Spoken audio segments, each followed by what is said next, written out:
Hello, welcome to the read-along of Slappy in Dreamland. It is the 16th book in the Goosebumps SlappyWorld book series and the 5th book in the Living Dummy Saga. Slappy here, everyone. Welcome to my world. Yes, it's Slappy's world, and you're screaming in it. Warning, just because I'm good looking doesn't mean I'm not smart. I am so smart. I can spell my name in the dark. I am so smart I can spell my name forwards, backwards, and inside out. I know you're jealous of my good looks. When I look in the mirror says, "Thank you." I'm so handsome. Every time I look in the mirror, it's love at first sight. Do you know who my dream date would be? Me! And speaking of dreams, here's a story about a boy named Richard Shea. Richard has a problem with nightmares. The problem is, he's having them day and night. I think you'll like Richard's story, mainly because it has a famous character. Me! I promise you one thing, the story won't put you to sleep. It's another dreamy tale from SlappyWorld. Chapter 1. Slappy stared across the table at me. His eyes gleamed under the lamplight, and his red-lipped grin made him look happy, like he was happy to be here. Maybe you'll think I'm weird, but that ventriloquist dummy is my best friend.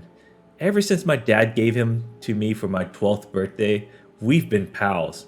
I keep Slappy with me wherever I go. I even took him to school once. Mom warned me not to, and she was right. Some kids in my class laughed at me and made jokes about how I must be a dummy too. Not funny. My name is Richard Shea, and I'm really not a weird dude. The truth is, I always wanted a pet, and I'm allergic to dogs and cats. So I guess Slappy takes the place of a pet for me. My family moved to Russet Village less than a year ago, and I started at Russet Middle School last September. So I haven't had time to make real friends. And I have to admit something about me. I'm shy. When I started at the new school, I had to fill out a questionnaire. You know, a lot of questions about what I like to do and what I don't like. At the bottom it said, "Can you describe yourself in one word?" And that's what I wrote. Shy. I was going to write awesome, just as a joke, but I thought whoever read my answer might take it seriously and think I'm stuck up. I looked at Slappy, then down at the table. I was doing a 1,000 pieces jigsaw puzzle with black and white pandas on it. No color, so it was really hard. "It's almost done. Only 12 pieces to go," I said. Slappy grinned back at me. I really wish he could talk. Dad keeps telling me to stop talking to the dummy all the time. He thinks it's too weird. But Mom is a doctor, and she doesn't see any problem with it. "Lots of kids have imaginary friends they talk to," she told Dad. "Sure, when they are 3, Dad shot back. "He can talk to Slappy all he wants," Mom said.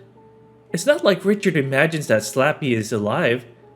Dad shrugged, blew out a long whoosh of air, and left the room. Dad is the manager of a hardware store in town. A few days before my birthday, he found a beat-up suitcase in the back room of the store. He opened the suitcase and found Slappy folded inside. The dummy gray suit was wrinkled, and his wooden head had scratches on it, and a tiny chip missing from his nose. Dad asked the other store workers if they knew who had left the dummy there. No one had a clue. So that's how Slappy became my birthday gift. Mom and Dad washed him up before they let me have him. "He probably has lice or something," Dad said. "What an evil grin," Mom said. "It's not an evil grin," I said. "He's just smiling." "It looks like he's smiling about something evil," Mom said. "Maybe you can practice with him, Richard. Practice him making him talk. Work up comedy act. That might be fun." I'm not good with jokes," I told her. Mom frowned at me. "But it might help build up your confidence," she said. I wasn't sure about that, but I did like having Slappy with me, and maybe I did talk to him too often. But so what?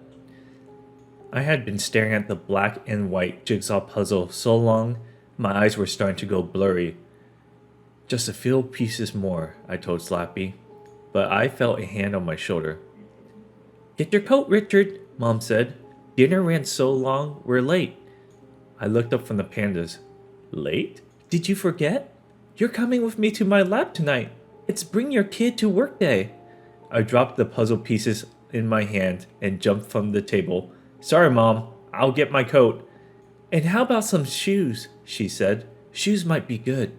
I hurried to my room to get my sneakers. Mom runs an overnight sleep lab at the hospital. I guess people who have trouble sleeping come to her lab. I've never been there before. I tied my sneakers. Then I pulled my jacket out from the front closet. Is it okay if I bring Slappy? I asked. Mom squinted at me. Slappy? Yes. Is it okay if I bring him? She thought about it for a moment. Sure, she said. Bring him along. It might be the more the merrier. And that's when all the trouble started. Chapter 2. Mom's sleep lab has its own entrance at the side of the hospital. We walked down a bright lit hallway. Then Mom pushed open the doors to the lab. I blinked as my eyes adjusted to the dim gray light. I saw dark curtains and narrow beds and lots of computer equipment. The curtains formed a row of bedrooms, with a bed and a computer in each room. People were already here. Some sat at their beds. 3 of them stood in a corner, talking. They were all dressed in pajamas and robes. They turned as Mom and I walked in. Sorry I'm late, Mom said. This is my son Richard, and that thing he has draped over his shoulder is his dummy friend, Slappy. Slappy might give me nightmares, a man called from one of the beds. A few people laughed, and most of them looked pretty old to me, but I saw a couple of younger people too. Don't say that, Mom said. This is a no-nightmare zone, remember? A young man in a white lab uniform appeared from a back room. He was tall and thin and had dark eyes and straight black hair pulled behind his head in a short ponytail. Hello, doctor, he said. This must be your son. Mom introduced me and Slappy.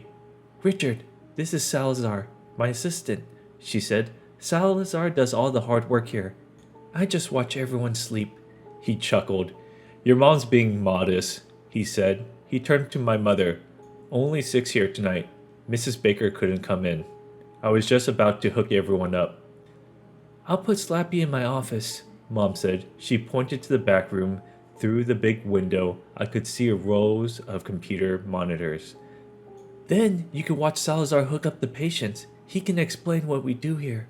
She lifted Slappy off my shoulder. Wow, he's heavier than I thought.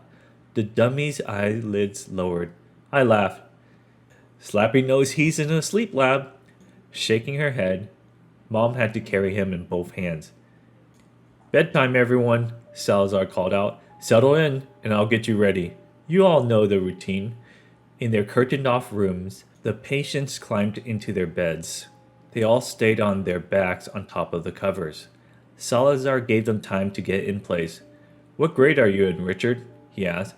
6, I said. And are you interested in anything particular? Think you might be like a doctor like your mom? I shrugged.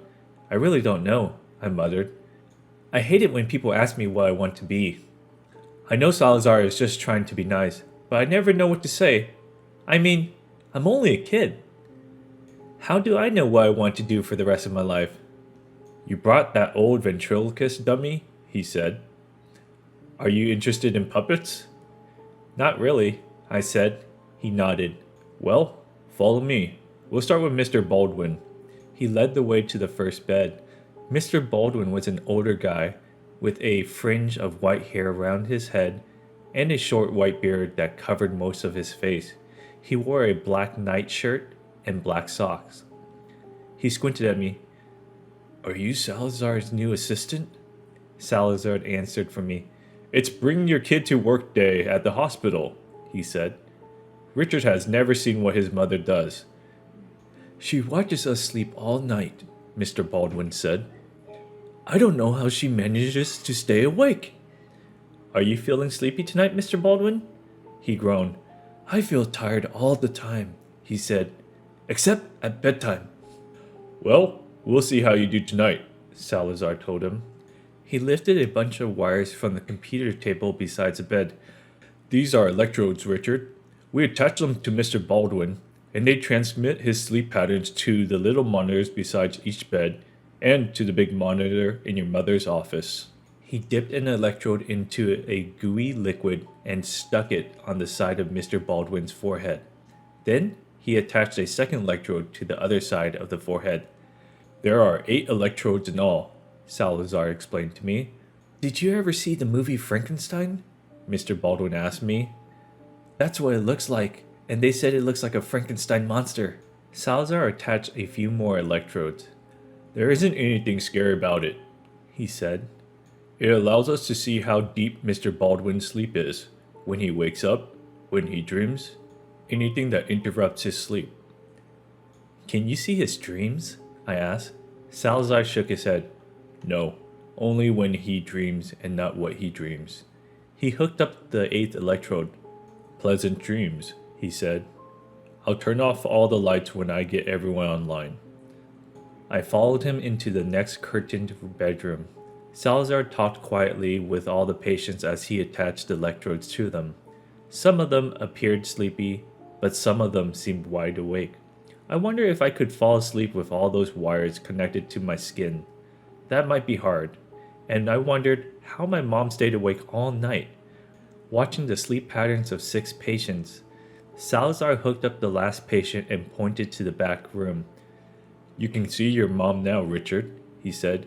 She'll show you what she watches on the computer monitors. I nodded and started towards the office. And on the way, I had an idea.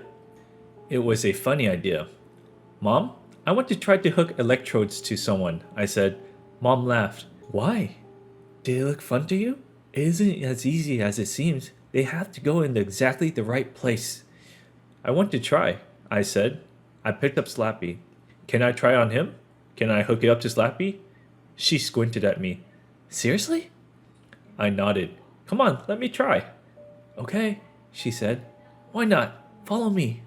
I slung Slappy over my shoulder and followed Mom to one of the empty beds. Put him down here, on his back, she said. I settled him onto the bed. His eyes stayed closed, as if he was already asleep. Mom arranged the wires and the electrodes on the table beside the bed. She opened a tube of gooey stuff and poured it into a small bowl. Okay, go ahead, she said. Dip the electrodes into the gel and attach it to Slappy. I did it just the way I watched Salazar work. I stuck a wire on each side of Slappy's forehead, then 2 on his neck, 3 on his chest, and 1 on top of his forehead. Okay, good job, she said, and she turned, fiddling with the computer monitor on the table. Let's see what we've got. We both gazed at the screen as it came to life. Suddenly, Mom's eyes went wide and she let out a loud gasp. What? She cried. I don't believe it. Chapter 3. Mom, what's wrong? I cried. She blinked several times and then squinted at the wiggly yellow lines across the monitor. This doesn't make any sense, Mom said. I'm seeing brain activity, but that's impossible. That can't happen with a lifeless dummy. Mom stared at the monitor. I heard a loud blip and then crackling sound, like an electric shock. The jagged yellow lines rolled across the screen. She gazed down at Slappy again. Impossible, she murmured. I don't understand, I stammered. Why are you upset? Because a wooden dummy can't send out brain signals, she answered. Look at the lines on the screen. You have to be alive to send those brain waves. I laughed. Remember that cartoon movie when we watched a few days ago?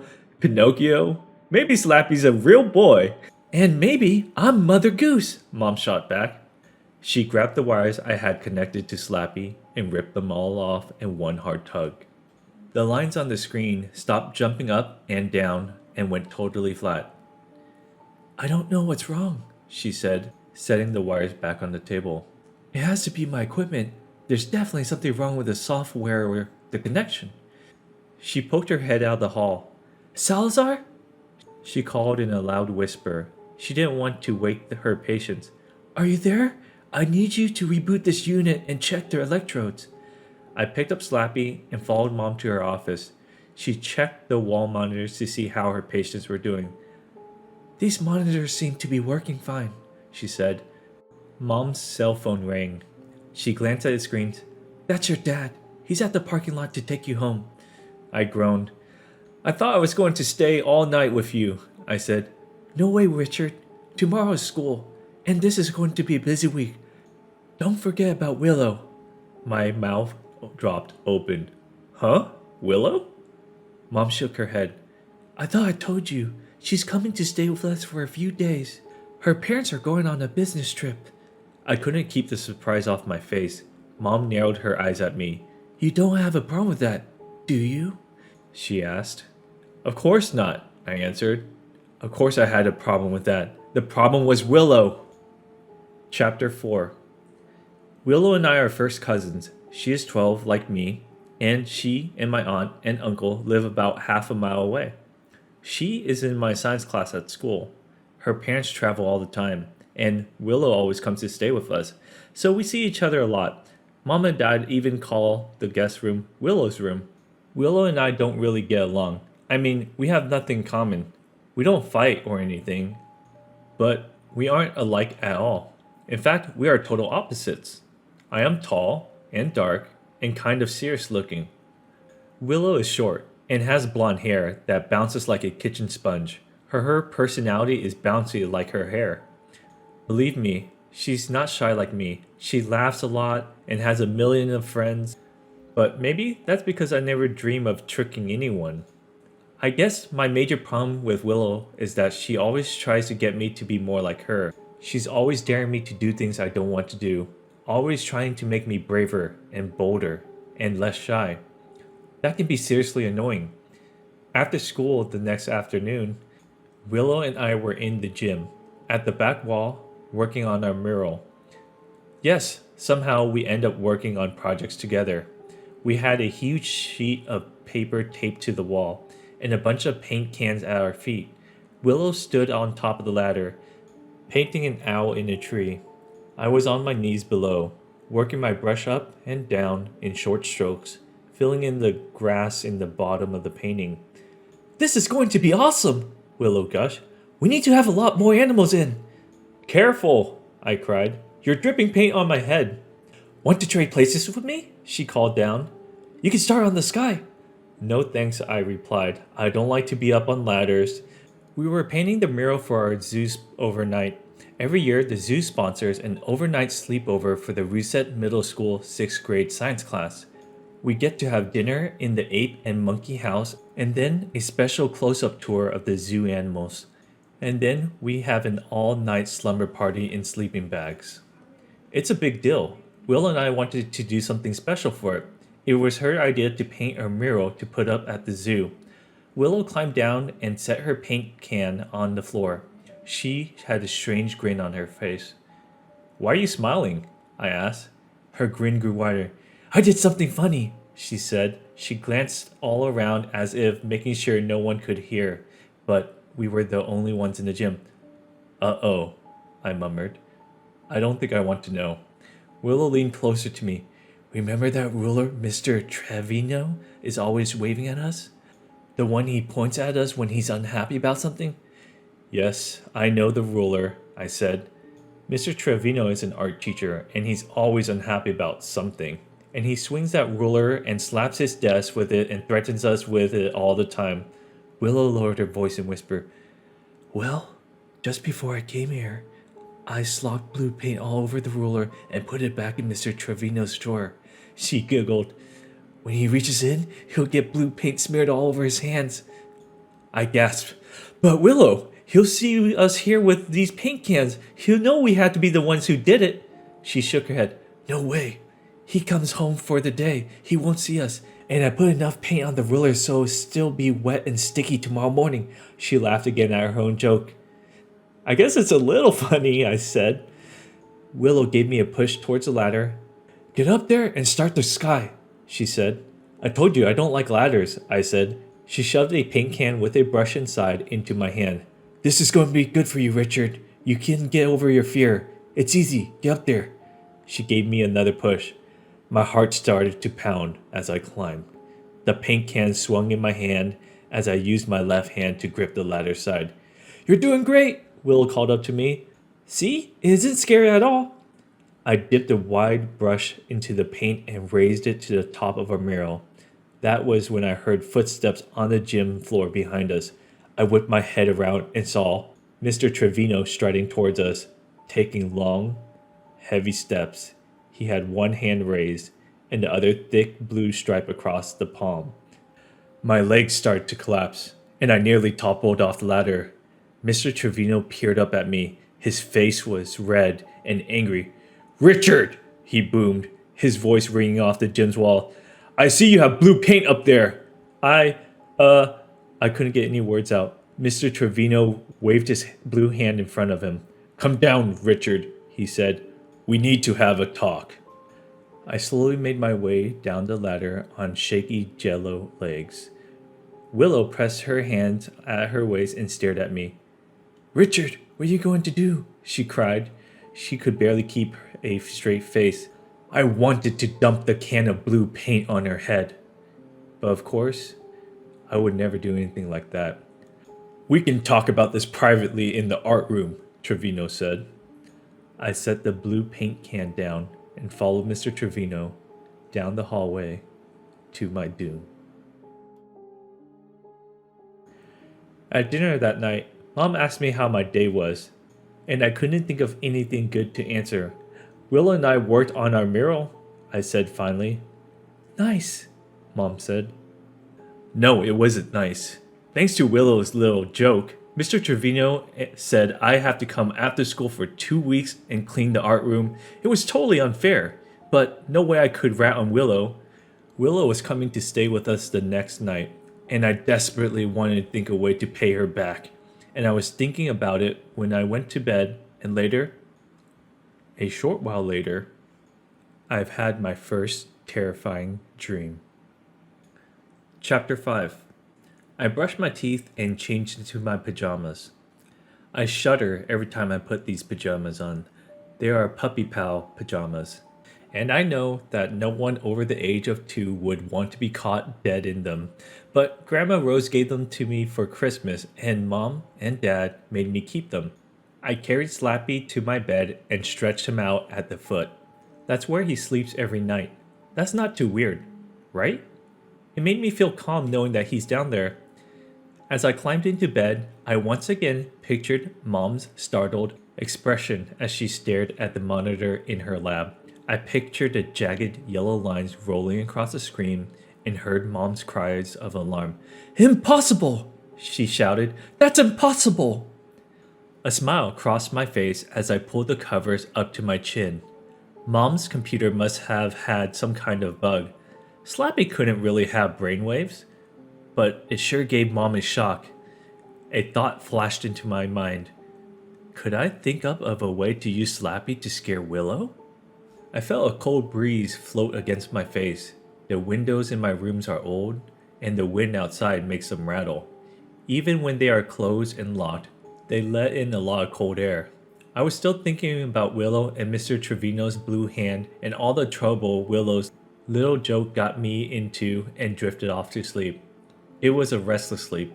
I kept my eyes open, half awake, and rolling over from one side to the other. Finally, a deep darkness washed over me, and I dropped into a comfortable snooze. I don't know how long I slept, but I was jerked awake and felt the covers tucked away. I gasped, and in a sudden cold of air, I sat straight up. "Who?"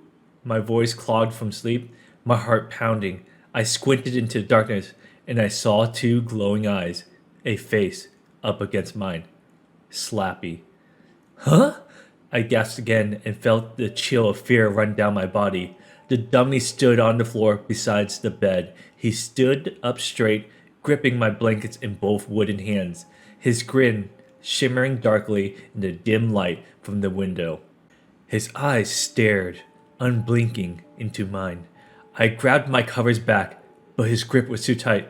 "Hey!" I choked, but I couldn't speak. "Richard!" He rasped my name in his hoarse voice. "Time to wake up, Richard!" Whoa, I murmured. You talk? He uttered a shrill giggle. I walk, I talk, I stalk.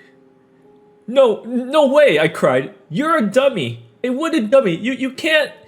Don't call me dummy, dummy, he shrieked. He shook the blankets angrily. Stop, I cried. I'm dreaming. I have to be dreaming.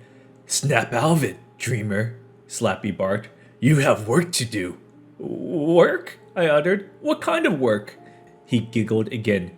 Richard, your work is whatever I say. I don't understand, I stammered, the cold air from the windows to swirl around me, and I shivered. You serve me now, Slappy rapped. You do everything I tell you. No way, I said again. My servant for life, Slappy screamed into my face. I tried to pull away. He dropped the blankets and grabbed my wrist. Do I have to persuade you? He cried. You can't persuade me, I said. I'm not going to be your servant. Let go of me. My voice trembled, revealing my fear. We'll see, he hissed. He then lowered his head, opened his mouth wide, and sank his wooden jaws into my arm. Ow! I let out a howl of pain. Let go! Let go of me!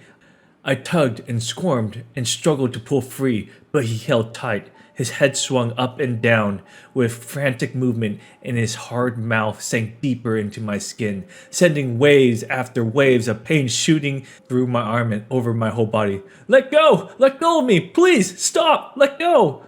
I woke up screaming. I was sitting straight up in bed. I struggled to catch my breath. I shivered under the cold sweat that drenched my forehead. As I blinked myself awake, the room came into focus. Red morning sun washed over from the window. My covers were still on the bed, and Slappy still lay at the foot of my bed, where I had left him. A dream, I murmured to myself. All a frightening dream. But it had seemed so real. I turned and lowered my feet to the floor, and I started to stand up, then stopped. My arm ached. I rolled up my pajama sleeve and examined it. Why was my arm red and sore? Was it from sleeping on it? This concludes part 1 of this video audio series. Click on the next video to continue the story on part 2, where we begin on chapter 6. Thank you so much for subscribing and liking the video, all this time spent on it. It really supports me. I'll see you guys on the next one.